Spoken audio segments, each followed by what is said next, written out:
ఒక మంచి పట్టు సారీలో లెహంగా బ్లౌజ్ స్టిచ్ చేసామన్నమాట. కస్టమర్ నాకు ఇలా ఒక మంచి పట్టు సారీ ఇచ్చారు. దీనికి ఇలా నీట్గా ఫ్రిల్స్ స్టీమ్ ఐరన్ చేసాము. లోపల క్యాన్ వేసామన్నమాట. క్రేప్ లైనింగ్ వేసాము. 2 లైనింగ్స్ వస్తాయి, 2 లేయర్స్ వస్తాయి అనమాట. క్యాన్కి ఇలా నీట్గా ఫ్రిల్స్ ఐరన్ చేసాము. పైన బెల్ట్ పెట్టాము.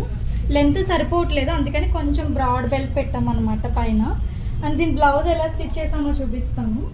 దీనికి ఇలా కొంచెం డిఫరెంట్గా స్టిచ్ చేయమన్నారు కస్టమర్. దీనికి వేద్దును బట్ సరిపోవట్లేదు అనమాట. పైన ఇలా చెస్ట్ పార్ట్లో పళ్ళు పీస్ ఉంటే ఇలా మెరూన్ కలర్ కాంట్రాస్ట్గా వేసాము.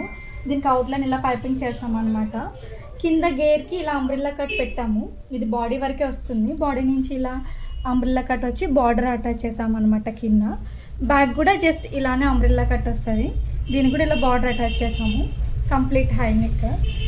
బ్లౌజ్ అయితే కస్టమర్ కొంచెం ఇలా డిఫరెంట్గా కావాలన్నారు. పట్టు సారీకి ఈ బ్లౌజ్ నాకు చాలా బాగా సెట్ అయింది అనిపించింది. లెహంగా బ్లౌజ్, లెహంగా కూడా చాలా పఫీగా వచ్చింది. అంటే క్లాత్ బాగుంది, అందుకే కొంచెం ఫాలింగ్లా ఉందన్నమాట. ఈ లెహంగాకి బ్లౌజ్ ప్యాటర్న్ ఎలా ఉందో కామెంట్ చేయండి. నచ్చితే నా ఛానల్ని సబ్స్క్రైబ్ చేసుకోండి.